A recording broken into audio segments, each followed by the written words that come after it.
Mayong adlaw, ni surrender na ang 7 ka mga kanimiyembro sa Bangsamoro Islamic Freedom Fighters kun BIFF pinaagi sa balik-loob ug balik-baril program sa pagpanguna sa 90th Infantry Battalion, 6th Infantry Division sa Philippine Army. Sa Davao Saudi ang patuan, Maguindanao del Sur netong Mayo 7 ning tuiga. Bitbit sa maong mga surrenderies ang 27 ka managlahing small arms and light weapons. Lakip na ang improvised heavy firepower ug usa ka granada.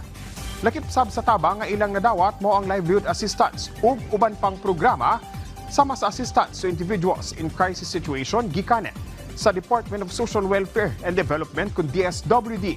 Kabahin kini sa parayan nga transformation program sa gobyerno ubos sa bagong Pilipinas alang sa matinud-anong pagserbisyo sa publiko.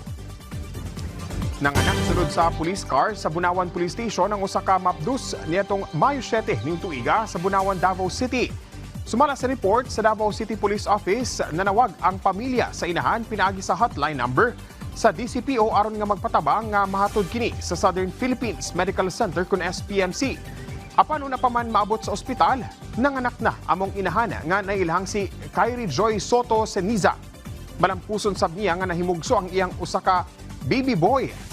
Gibutyag sa kapulisan nga luwas na ang mag-inahan. Gibarugan sab sa DCPO nga bisan unsa man ang sitwasyon, andam nga motabang ang kapulisan alang sa kaayuhan ug kahapsay sa ilang area of responsibility.